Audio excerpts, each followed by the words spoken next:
구약 성경 가운데 아가서와 더불어 오늘의 본문으로 정한 에스더서는 소위 정경화 과정에 캐논화 과정에서 가장 논란이 많았던 성경입니다. 아가서는 솔로몬 왕과 술람미 여인의 연애 소설인데 어떻게 성경이 되느냐라고 하는 의문이었고, 에스더서는 야훼 또는 하나님이라고 하는 이름이 한 번도 기록되지 않는 성경인데 어떻게 성경이냐라고 하는 의문입니다. 아가서에는 그래도 여호와라는 이름 한 번이 나옵니다마는 에스더에서는 한 번도 안 나옵니다. 그럼에도 불구하고 에스더 안에는 하나님의 섭리로 가득합니다. 하나님의 손길로 가득합니다. 하나님의 주권으로 가득한 너무나 감동적인 캐논, 정경입니다. 오늘은 서사시가 있는 것처럼 서사 설교가 있습니다. 역사 이야기를 조금 하려고 합니다. 우리가 찬양 예배 시간에 이제 시작을 한 이스라엘의 왕조 역사를 보게 되면은 북왕국 이스라엘, 남쪽 북쪽 중에서 악한 북왕국 이스라엘은 19대 왕조로서 마지막 호세아 왕 때에 아수르라고 하는 아랍 대제국에 의해서 멸망을 당합니다. 주전 722년입니다. 그리고 이제 남쪽 유다가 남았는데, 남쪽 유다 멸망의 이야기를 하게 되면은 1차 갈그미스 전쟁부터 시작을 해야 됩니다. 조금 딱딱해도 말씀을 잘 경청하시길 바랍니다. 주전 609년입니다. 주전 600, 예수님 오시기 609년 당시에 바벨론 제국, 아수르 제국도 점점 힘을 잃어갑니다. 그때에 바벨론 제국이 이제 그 제국이었던 아수르를 괴롭히고 세계를 이제 제국화하는 그런 과정에 있었는데, 우리가 소위 성경에서 이야기하는 느부갓네살 왕의 아버지입니다. 느부갓네살 왕의 아버지하고 에집트의 바로 느고라고 하는 왕이 갈그미스에서 전쟁을 합니다. 저 바벨론까지 가서 전쟁을 하는 전쟁이 1차 갈그미스 전쟁이라고 그렇게 이름을 붙입니다. 아수르가 바벨론 신흥 대제국, 오늘의 이라크의 전신입니다. 물론 이라크 그 한 나라만이 아니고 대제국입니다만은 그러한 제국이 아수르를 괴롭히는 소문을 듣고 아수르를 지원하기 위해서 이제 전쟁을 하기 원정을 가는 도중에 유다를 통과하게끔 되어 있습니다. 그 길이, 유다는 이스라엘은 교량 역할입니다. 온 땅으로 가는 다리와 같은, 우리나라와 같은 그런 위치인데, 그러다 보니까 당시의 왕이, 이제 유다 역사를 오늘 오후에 공부하게 되면은 전무후무한 선한 왕은 요시야입니다. 8세 때 왕이 된 요시야는 사실은 그 아버지 아몬이 악한 왕인데도 불구하고 가장 선한 왕이 나왔습니다. 이게 은혜죠. 아버지는 악한 왕인데 가장 선한 왕이 요시야 왕입니다. 그 요시야 왕은 마지막 개혁가입니다.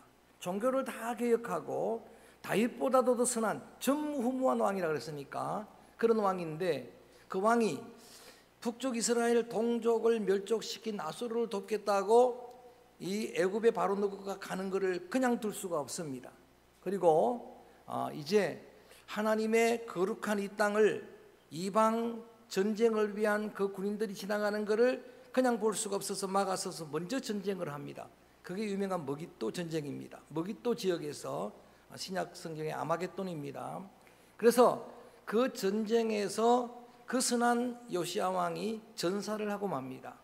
그렇게 이제 시작된 1차 갈그미스 전쟁은 무승부로 끝납니다. 누구도 승자가 없이 끝나게 되는데, 그로부터 4년 뒤에 다시 전쟁이 일어나는데 2차 갈그미스 전쟁입니다. 그 전쟁은 오늘 성경에 나와 있는 느부갓네살 왕과 그 전에 1차 전쟁을 했던 애굽의 바로 느고가 전쟁을 하게 되는데, 이 전쟁에서는 바벨론 대제국 느부갓네살 왕이 성전을 합니다. 대성을 거둡니다. 대성을 거두고 그 기세로 역사 시간에 배웠던 유명한 바벨론 유수 사건이 이어집니다. 바벨론 유배가는 사건이 이어지는데 그게 1차가 주전 605년입니다. 갈그미스 2차 전쟁이 있었던 그 해에 그 기세로 유다를 침략하게 되고, 그때 1차 유수, 1차 유배로 가는 포로 중에 다니엘과 그의 친구들이 포함되어 있습니다. 잘 기억하세요. 주전 605년입니다. 그리고 7년 후에 597년에 2차 바벨론 침략이 있습니다. 그때도 역시 이제 느부갓네살 왕의 침략으로 이때는 포로 후기 선지자 에스겔이 포로로 잡혀갑니다. 거기다가 여호야긴이라고 하는 여고냐인데 그렇게 애굽의 바로노고가 이름을 붙인 그 왕도 포로로 잡혀갑니다. 그리고 3차가 주전 586년입니다. 가장 중요한 그 3차 침략으로 예루살렘은 완전히 파멸합니다. 남유다 역사가 끝납니다. 주전 586년입니다. 그렇게 해서 전쟁으로 온 예루살렘은 파멸되고 성전도 불타고 성전의 기명도 다 이제 전리품으로 저들이 가져갔습니다. 이렇게 3차에 걸쳐서 바벨론이 이라크의 전신이 침략함으로 유대의 역사가 끝났습니다. 그때 마지막 왕인 시드기야 왕도 포로로 잡혀가서 눈이 뽑혀 죽임을 당하고, 예레미야 마지막 선지자도 포로로 잡혀가서 순교를 당합니다. 그런데 예레미야 선지자가 그렇게 강력하게 예언했던 대로 70년 만에 회복이 되는 거예요. 놀랍게도 3차에 걸쳐서 회복됩니다. 3차로 포로로 유배됐던 백성들이 70년 만에 597년으로 기준하면 70년이 됩니다. 1차 기환이 주전 538년입니다. 바벨론이라고 하는 대제국도 이제는 기울어지고 대제국의 역사가 영원하지 않습니다. 페르시아라고 하는 제국이 이제는 세계를 지배하게 됩니다. 페르시아가 오늘의 이란의 전신입니다. 물론 이란만 있는 게 아닙니다. 엄청난 제국입니다. 에스더서에 여기에 기록된 내용을 보게 되면은 인도에서부터 구스까지, 인도에서부터 에티오피아, 아프리카까지 127개국이 한 제국이 되는 거예요. 어마어마한 대제국을 이루게 되는데 거기에 태조왕이 고라스 왕입니다. 근데 놀랍게도 고라스 왕이 왕의 어명으로 칙령으로 이스라엘 백성들 포로를 귀환하는 명령을 내립니다. 이걸 은혜라고 하는 겁니다. 70년 만에 하나님의 약속이 이루어진 거예요. 그때 1차 귀환의 대표자가 스룹바벨입니다. 그리고 여호수아라고 하는 제사장이 지도자가 되어서 그들이 감당해야 될 사명은 무너진 성전을 다시 짓는 일입니다. 자, 1차 기환은 주전 538년, 그들의 사명은 성전을 다시 짓는 일이다. 이렇게 기억하시면 되겠고, 그 다음에 또한 70년이 지나서 주전 458년에 2차 포로 귀환의 은혜가 임합니다. 그때 지도자는 에스라입니다. 에스라의 사명은 무슨 사명인가? 성전은 지어졌는데 아직 마음은 무너져 있으니까 무너진 마음의 성전을 세우는 사명을 감당합니다. 그리고 세월이 흘러 444년 마지막 느헤미야가 3차 귀환의 지도자가 됩니다. 그들의 사명은 무너진 성벽을 재건하는 일입니다. 왜 장황하게 이야기를 했냐면 오늘 에스더서의 역사적인 배경은 2차 포로 귀환이 있기 전에 10년 전입니다. 곧 있으면 2차 귀환이 있게 될 텐데 그때 1차 귀환하고 남아있는 유대인들 그들 가운데서 있었던 한 역사 이야기가 에스더서입니다. 2차 귀환이 있기 전에 한 10년 전에 당시에 페르시아의 왕은 아하수에로로 나왔지만 크세스 1세입니다. 그래서 역사적으로는 그런 인물인데 그가 왕이 되었을 때에 여러 300이란 제목의 영화를 봐도 그렇고 페르시아와 그리스의 전쟁 이야기가 많이 나옵니다. 전쟁으로서 이제 127개국을 통합한 제국을 이뤘는데 그 감격에 잔치를 좋아하는 아하수에로 왕이 무려 180일 동안 잔치를 베풉니다. 축제를 베풉니다. 축제를 베풀었는데 그것도 모자라서 일주일을 더 축제를 합니다. 그런 사이에 왕후 와스디는 와스디대로 또 여인들을 모아서 잔치를 베풀었습니다. 그때에 술기운에 그랬는지 아하술의 왕이 외모가 출중했던 자기의 왕후를 어명으로 그 잔치에 초청을 합니다. 근데 왜 그랬는지 모르지만 와스디가 어명을 거역을 합니다. 아마 내 생각으로 성경을 읽어보니까 이 잔치의 주도자였던 와스디가 이제 만취가 되었던지 술이 채워 있는 상태에서 왕의 요청을 거절한 겁니다. 자존심이 상했던 아하술의 왕이 아주 성격이 신중하지 않습니다. 즉흥적입니다. 다혈질 기질입니다. 자기의 명령을 거역했다고 거기다가 신하들이 부추깁니다. 왕후가 남편의 왕의 명을 거역하게 되면 127도에 있는 전 페르시아의 아내들이 기세등등할 겁니다. 그러면 전부 남편들의 말을 거역할 거니까 본보기로 왕후를 폐위해야 됩니다. 그 제안을 받아들여서 왕후가 폐위가 됩니다. 와스디가 즉시로 폐위가 됩니다. 그리고 이제 다시 왕후를 세우는 그런 이제 그 선발 간택의 그런 시기에 이제 오늘 본문의 주인공인 에스더가 드디어 등장을 합니다. 에스더는 어떤 사람인가? 이스라엘의 포로로 잡혀왔던 포로 2세입니다. 그래서 이제는 포로 신분으로 페르시아에 거하고 있는 처녀입니다. 그리고 그의 삼촌은 모르드게입니다. 모르드게는 삼촌이면서 동시에 고아였던 에스더의 양부입니다. 정말 사랑하는 딸입니다. 그런데 그때에 이 삼촌이 양부 모르드게가 제안을 해서 왕의 간택 후보로 그렇게 이제 신청을 하게 됩니다. 그 과정은 조금 생략을 합니다. 결국은 하나님의 섭리로, 하나님이란 말 단어 하나가 없지만은 포로였던 에스더가 대페르시아의 왕후가 됩니다. 포로라고 하는 사실을, 이스라엘 처녀라고 하는 사실을 숨기고 그렇게 왕후가 되는 그런 장면이 이제 성경에 자세히 기록되어 있습니다. 그러자 모르드게는 당시의 궁중의 문지기의 역할을 하게 됩니다.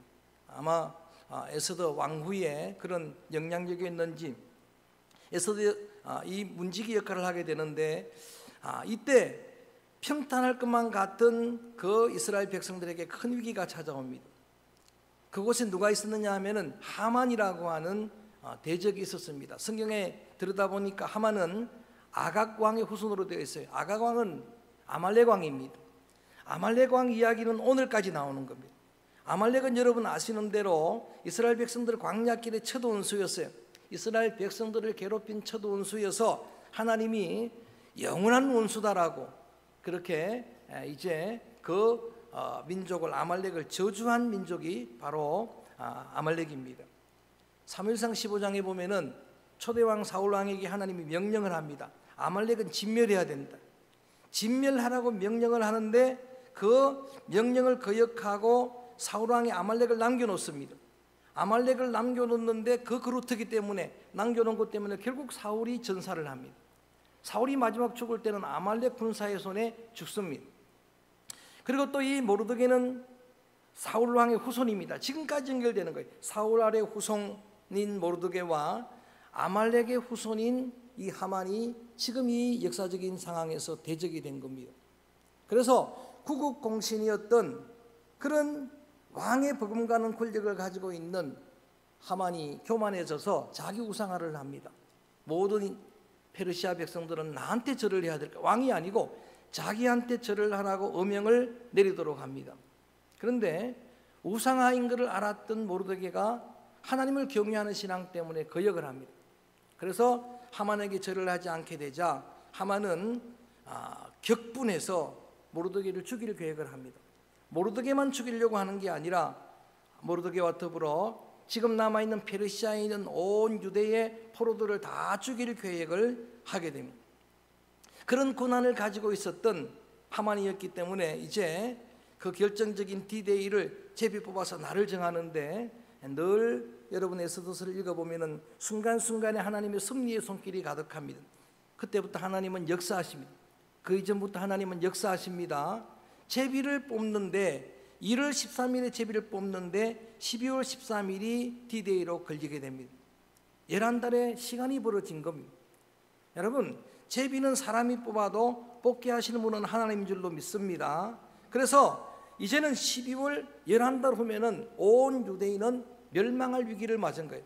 모르드게는 죽을 위기를 맞이하게 된 겁니다. 이 사실을 알았던 모르드게가 이 은통한 마음을 에스더에게 전해야 되겠는데 궁중에 있는 에스더에게 전할 길이 없어서 상복을 입습니다. 조복을 입고 궁정을 향해 나가면서 애통하는 그 모습을 궁정에서 에스더가 알아보고는 사신을 보냅니다. 종을 보내서 상황을 물어보니까 그런 상황입니다. 그렇게 에스더가 보낸 그 사환에게, 종에게 해주는 말이 오늘 제가 처음 읽을 본문입니다. 이제 본문으로 드디어 돌아왔습니다. 4장 13절 한번 읽어봅니다. 이러한 사실을 왕후가 된 에스더에게 모르드게가 삼촌이, 양부가 전해주고 있는 겁니다. 4장 13절 말씀을 한번 소리내서 읽어봅니다. 시작. 모르드게가 그를 시켜 에스더에게 회답하되 너는 왕궁에 있으니 모든 유대인 중에 홀로 목숨을 건지리라 생각하지 마라. 저를 봅니다. 그런 상황에서 모르드게가 처음으로 에스더에게 전한 메시지는 이겁니다. 이런 때 네가 왕후가 되었으니까 이런 위기가 와서도 너는 안전할 것인데, 그런데 위기의 때에 가장 경계해야 될 선뿌리가 뭐냐? 이기심이라는 거예요. 너 혼자 살려고 하지 말라는 겁니다. 그러면서 또한 이 이야기를 이어서 4장 14절 말씀 읽어봅니다. 이렇게 말합니다. 14절 말씀 읽어볼까요? 시작. 이때에 내가 만일 잠잠하여 말이 없으면 유대인은 다른 데로 말미암아 노임과 구원을 얻으려니와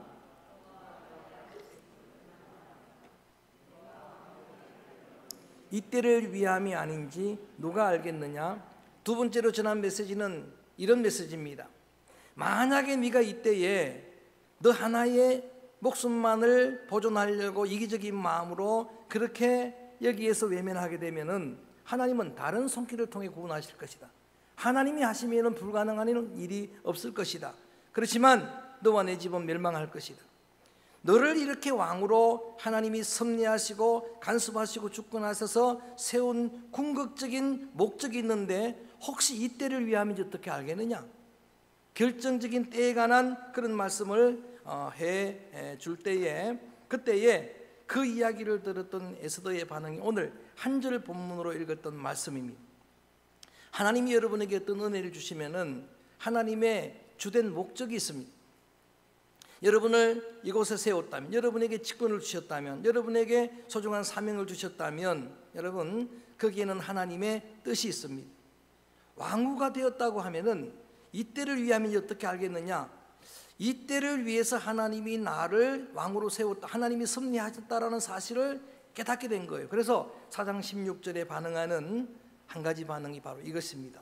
4장 16절 한번 크게 읽어봅니다. 시작. 당신은 가서 수산에 있는 유다인을 다 모으고 나를 위하여 금식하되 밤낮 3일을 먹지도 말고 마시지도 마소서. 나도 나의 시녀와 더불어 이렇게 금식한 후에 규례를 어기고 왕에게 나아가리니 죽으면 죽으리이다 하니라. 아멘. 에스더가 이제 그 전달을 받고 그 메시지를 받고 나서 모르드게에게 가서 다시 전달하는 내용이 뭔가? 내가 이제 결단할 것이다. 내가 이제 결단할 텐데 왕의 명령을 어기고, 당시에 왕을 시해하려고 하는 암살자들이 많았기 때문에 왕이 명령을 내려서 왕이 허락하지 않는데 누구도 왕을 향해서 나갈 수가 없어요. 그리고 왕후도 못 갑니다. 부르기 전에는. 그런데 왕후를 부른 지가 이미 30일이 지났어요. 아하수의 왕의 마음이 식었어요. 사랑도 식었습니다. 권태가 찾아온 거예요. 이제 그런 상황입니다. 그런데도 불구하고 그 명을 어기고 가겠다라고 그렇게 약속을 주면서 결단을 하면서 부탁하는 말이 뭔가? 모르드게 자기의 삼촌을 향해서, 양부를 향해서 이스라엘 유다 백성들을 다 모아서 나를 위해 기도를 해달라는 이야기입니다. 이 일을 위해서 3일 동안 금식 기도를 부탁한 겁니다. 그리고 에스더 자신도 기도하겠다는 이야기. 제가 이 결단이라는 제목으로 말씀을 따라가. 결단. 한번 다시 결단. 여러분, 인생은 결단의 연속입니다. 사실은 인생은 선택과 결단의 연속이라고 누가 말했어요. 그 기로에 늘 서게 되는데 그런 기로에 쓸 때마다 여러분이 이 말씀을 기억해야 돼요. 생각이 나야 돼요. 이 말씀이 기준이 돼야 됩니다. 여러분, 결단이 중요하고 결단이 그 미래를 좌우하고 결단이 그 운명을 좌우하는데, 그런데 여러분, 결단보다도 앞서는 게 기도입니다. 결단보다도 앞서야 하는 게 금식기도입니다. 여러분, 정말 진정으로 여러분에게 부탁하는 분부의 말이 있습니다. 여러분들도 늘 그 기로에 설 테고 지금까지도 그런 결단의 연속적인 인생을 살아오셨는데, 정말 여러분의 결단이 기도보다 앞서면 안 됩니다. 기도하고 하나님의 음성을 듣고 하나님의 길을 보고 그리고 이제 결단을 하는 거예요. 그런데 여러분, 그 결단이 정말 중요한 결단인 게, 그 결단 때문에 큰 위기를 맞았던 민족이 살아나는 거예요. 대반전되는 역사가 이제 이어지는 거예요. 그 결론이 대단한 은혜예요. 그것도 어떤 결단인가, 여러분 잘 아시는 대로 이 말씀은 여러 번 설교했기 때문에, 죽으면 죽으리다 라고 한번 같이 할까요? 죽으면 죽으리이다. 이게 무슨 결단입니까? 목숨을 거는 결단입니다. 일사각오입니다. 죽으면 죽으리다 책의 저자 안희숙 여사님이 그런 결단을 합니다. 마지막 순교 전에 설교했던 주기철 목사님의 설교 제목이 일사각오입니다. 이런 각오가 무서운 게, 여러분 누가 제일 무섭습니까? 목숨 걸고 덤비는 사람이에요. 어떤 사람이 저한테 그런 이야기해요. 내가 어떤 결단을 했는데 사생 결단하니까 두려울 게 하나도 없었다는 이야기. 어떤 것도 겁이 나질 않더라는 거예요. 그래서 이제는 왕의 명령을 어기고 결단하고 결단한 대로 시행을 하는 거예요. 이미 기도했습니다. 응답의 말씀을 받았습니다. 이때를 위함 줄 알았습니다. 그리고 이제는 목숨을 걸고 이제 왕 앞에 나아가는데 기적이 나타나는 겁니다. 하나님의 섭리입니다. 5장 2절 말씀 한번 크게 읽어봅니다. 5장 1절 말씀, 이런 기적이 따른 겁니다. 시작. 왕후 에스더가 뜰에 선 것을 본 적 매우 사랑스러움으로 손에 잡았던 금규를 그에게 내미니 에스더가 가까이 가서 금규 끝을 만지리라. 좀 설명이 필요합니다. 만약에 왕의 허락 없이 들어왔는데 왕이 검 지팡이를 내밀어서 만지면 살리게 되고, 그리고 왕이 외면해버리면 죽이게 되는 거예요. 그런데 은혜가 임했다는 이야기. 뜰에 이제 딱 에스더가 등장을 했는데, 멀리서 쳐다보는데도 불구하고 오늘 성경에 어떻게 되어 있는가? 에스더가 들어서는 걸 본 적 매우 사랑스러워 보였다. 이게 하나님의 은혜예요. 자, 이게 하나님의 놀라운 은혜인 게 제가 설명을 드릴까요? 지금 며칠 금식 기도했습니까? 조금 전에 설명했잖아요. 3일 금식 기도했어요. 3일 금식해 보세요. 얼굴이 예쁠까요? 아름다울까요? 윤기가 날까요? 그리고 이미 왕의 마음이 식은 상태예요. 왕이 지금 건태에 빠진 거예요. 그런데 30일 동안 부른 적도 없습니다. 그런데 왕후 에스더가 뜰에 들었었을 때에 그 외모가, 그 모습이 왕의 눈에 사랑스럽게 보였던 것은 하나님의 특별한 은혜였다라고 하는 이야기. 여러분, 그래서 금규를 내밀었습니다. 살았습니다. 뿐만 아니라 늘 신중하지 못한 왕은, 아주 다혈질 기질인 왕은 그런 에스더를 그냥 맞이하는 정도로 끝나지 않고 이렇게 큰 소리를 칩니다. 내가 너한테 모든 걸 다 해주고 싶다. 모든 걸 다 해주고 싶은데 심지어는 뭐라고까지 하는가? 나라의 절반이라도 줄 수 있겠다고 하는 거예요. 그러면 그 순간에는 대부분 사람들이 나라 절반을 달라고 해야 됩니다. 근데 에스더는 지혜롭게 그걸 요구하지 않습니다. 그리고서 잔치를 좋아하는 왕인 줄 알고서 자기가 요구하는 요청은 내일 잔치를 베풀 때인데 참여해달라는 부탁을 하는 거예요. 그 자리에 누구를 같이 부르는가? 하만이 같이 왔으면 좋겠다라고, 이런 모든 괴계를 꾸렸던 하만이 같이 왔으면 좋겠다라고 하는 제안을 하는 겁니다. 그래서 이제 왕이 그 소원을, 나라 절반으로 죽이라고 했으니까 소원을 들어서 그날 잔치에 이 왕과 하만이 함께 에스더의 잔치에 초청을 받게 됩니다. 하만은 교만의 극치에 달했습니다. 자기가 왕과 버금가는 그런 위치라고 생각을 한 겁니다. 술이 만취되어서 퇴거하는 순간에 누구를 보는가? 문지기인 모르드게를 쳐다보는데 여전히 자기에게 절을 하지 않습니다. 자기를 향해서 절하지 않는 모습에 또 격분하게 되고, 이번에는 12월 13일까지 갈 것도 없다. 빨리 죽여야 되겠다. 당장에 죽여야겠다 생각을 하고 집으로 돌아와서 아내와 지인들의 조언을 받아서 죽이려고 50규빗의 기둥을 세웁니다. 모르드게를 달아 죽이겠다고 50규빗의 기둥을 세우니까 모르드게는 더 큰 위경을 맞은 거예요. 12월 13일 날 큰 위경을 맞을 걸로 생각했는데 이제 코앞에 눈앞에 위기가 찾아왔는데, 여러분, 우리의 삶에 극단적인 위기가 올 때는 저는 이렇게 믿습니다. 에스더를 읽으면서 그렇게 확신을 했습니다. 하나님이 역사할 시기가 온 겁니다. 하나님께서 역사하실 줄로 믿습니다. 하나님께서 개입할 시기가 온 겁니다. 물론 우리의 전 삶은 주님이 주권하시는 것이지만, 그래서 내일이면 이제는 하만이 다른 50규빗, 50피트의 그 나무에 모르드게가 달리게 되어 있는 결정적인 디데임, 내일입니다. 근데 오늘 저녁에 하나님이 섭리하십니다. 하나님이 역사하십니다. 왕이 잠을 잘 수가 없는 겁니다. 여러분, 여러분의 잠 자고 깨는 것도 주님의 섭리 안에 있습니다. 잠을 잘 수가 없는 겁니다. 그때에 불면증에 고통을 당하던 왕이 궁중에 일기를 가져오게 합니다. 하나님의 섭리입니다. 궁중에 일기를 가져와 읽는데 때마침 어디를 읽는가? 이전에 제가 잠깐 지나갔습니다만 모르드게가 왕을 암살하려고 하는 사람들 그 정보를 미리 알고 왕에게 이야기해 줘가지고 왕을 살린 적이 있거든요. 왕의 생명의 은인이거든요. 그래서 그 장면을 읽는 거예요. 궁중 일기가 얼마나 여러분 두꺼운 역사책입니까? 그런데 마침 폈는데 그 장면이 모르드게가 왕을 살린 그런 기사, 사건, 역사적인 여러분 내용입니다. 하나님의 섭리라고 하는 이야기예요. 왕이 깊이 밤새 고민을 합니다. 잠을 잘 수가 없었습니다. 이런 자기의 생명의 은인인 모르드게를 내일 죽여야 하는데 그에게 상을 준 일이 있느냐 물으니까 상을 준 일도 없습니다. 은혜를 몰랐던 것입니다. 그런데 이제 그 생명의 은혜를 내일 죽여야 하니까 고민일 수밖에 없습니다. 아침에 잠도 자지 못하고 밤을 새운 이 왕의 문 앞에 하만이 미리 와 있는 겁니다. 이런 새벽인데도 와 있습니다. 하만은 그날이 자기의 원수인, 자기를 향해 절하지 않는 모르드게를 죽이는 승리의 날이라고 생각을 했던 겁니다. 근데 이미 어제 저녁에 하나님이 역사하셨습니다. 고민하던 왕이 그렇게 일찍 찾아온 하만에게 물어봅니다. 정말 왕이 존귀하게 여기는 한 사람이 어떻게 했으면 좋겠느냐? 구국공신이었던 하만은 자기라고 착각을 한 겁니다. 그래서 그런 정도의 공신이라고 하면은, 생명의 은인이라고 하면은, 왕이 존귀하게 여기는 사람이라면 왕의 말을 내어주십시오. 왕이 타는 말을 주고 그의 완장을 그에게 주고 그를 태워서 궁중을 돌면서 누군가가 신하가 꽃비로 그 말을 몰면서 이렇게 외치라고 제안을 합니다. 이 사람은 왕이 존귀하게 여기는 사람입니다. 이 사람은 왕이 귀하게 여기는 사람입니다라고 외치라고 그렇게 제안할 때에 왕이 하만에게 말합니다.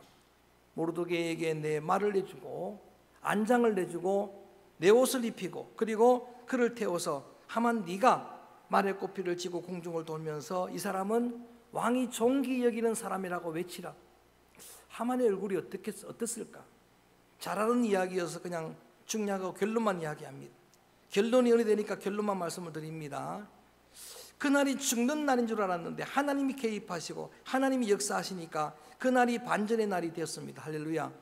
이거를 전하려고 이 시간까지 온 거예요. 한 송이 국화꽃을 피우려고 봄부터 소쩍새가 우는 거예요. 이 사실을 여러분에게 은혜로 나누려고. 여러분, 제가 이 말씀을 메시지로 전하면서 저는 이렇게 여러분에게 소중한 주의 말씀을 함께 전하고 싶습니다.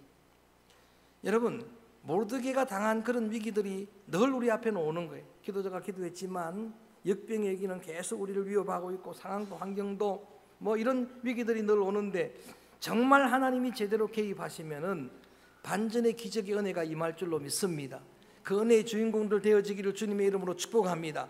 아시는 대로 모르드게를 죽이겠다고 준비한 50피트 50규빗의 그 장대에 하만이 달립니다.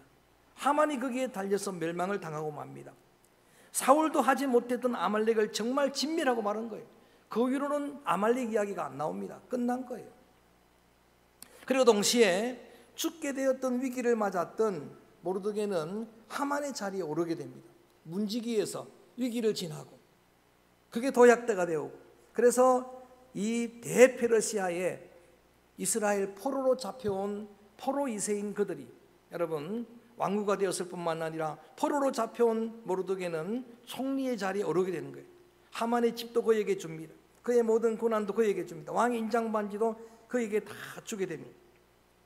뿐만 아니라 다 설명은 안 했습니다마는 하만을 도왔던 수만 명의 적들을 다 진멸해버리는 대반전의 날이 임하게 된 겁니다.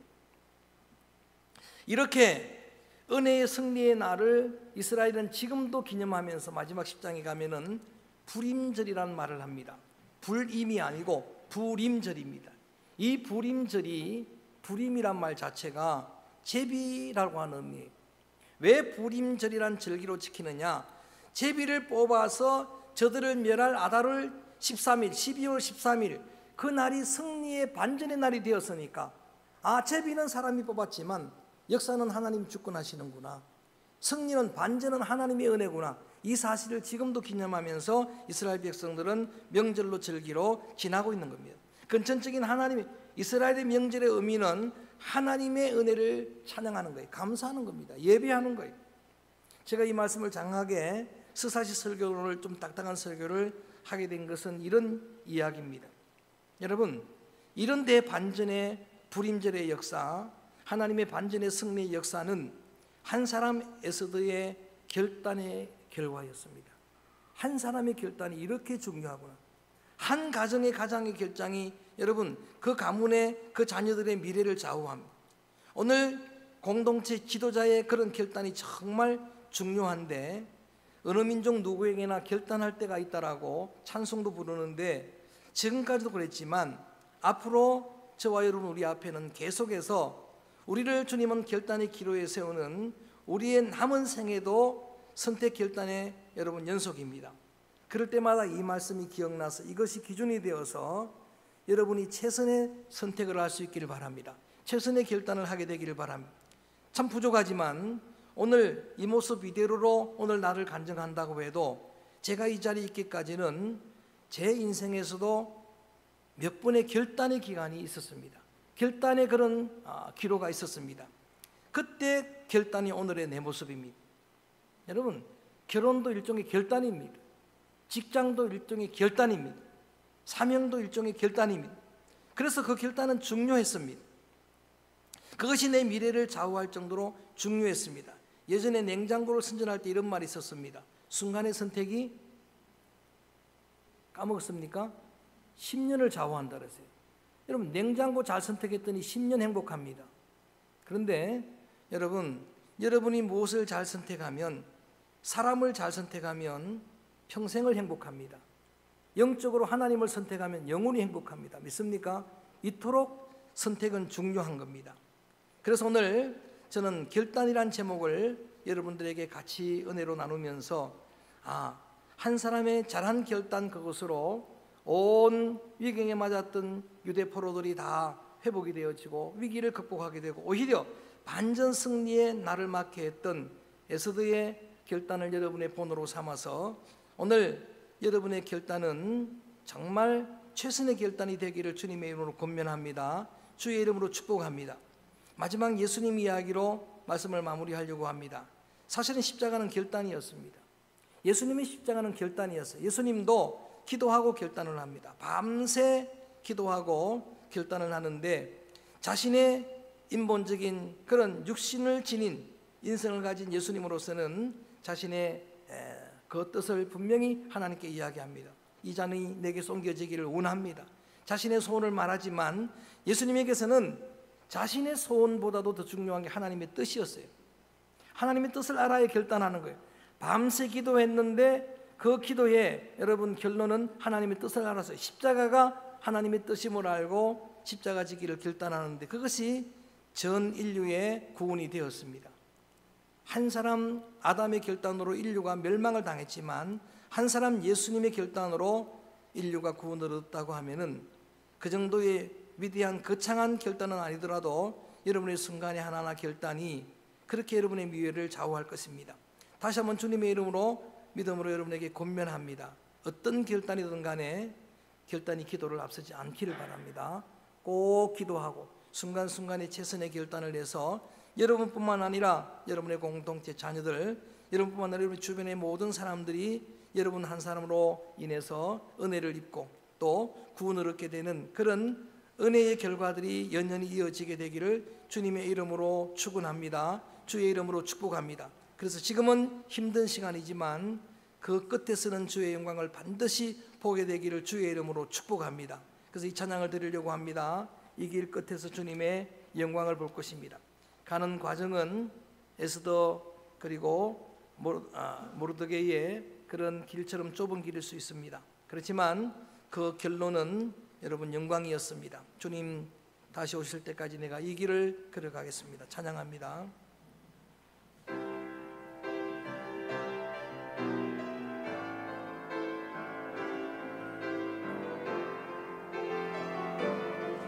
찬양합니다. 주님 다시 오실 때까지. 주님 다시 오실 때까지 나는 이 길을 가리라. 좁은 문 좁은 길, 좁은 길, 나의 십자가 지고 나의 십자가 지고 나의 가는 이 길 끝에서 나의 가는 이 길 끝 마침내는 주의 영광을 보게 되기를 원합니다. 마침내는 대반전의 승리의 주인공이 되기를 축복합니다. 영광의 내 주님, 그러기 위해서 우리의 결단이 필요합니다. 주님 앞에 누구나 결단할 때가 있습니다. 어느 민족 누구에게나 결단할 때가 옵니다. 그때의 기준이 말씀이 되기를 바랍니다. 에스더가 되기를 바랍니다. 나는 일어나 달려가리라. 주의 영광 온 땅도 나는 일어나 노래하리. 나는 일어나 노래하리. 내 사모하는 주님, 내 사모하는 주님, 온 세상 구주시라. 내 사모하는 주님, 영광의 후렴으로 돌아가서 주님 다시 오실 때까지 나는 주님 다시 오실 때까지 나는 일어나 달려가리라. 나는 일어나 달려가리라. 주의 영광 온 땅 덮을 때 주의 영광 온 땅 덮을 때 나는 일어나 노래하리. 나는 일어나 노래하리. 마지막으로 뜨겁게 내 사모하는 주님, 온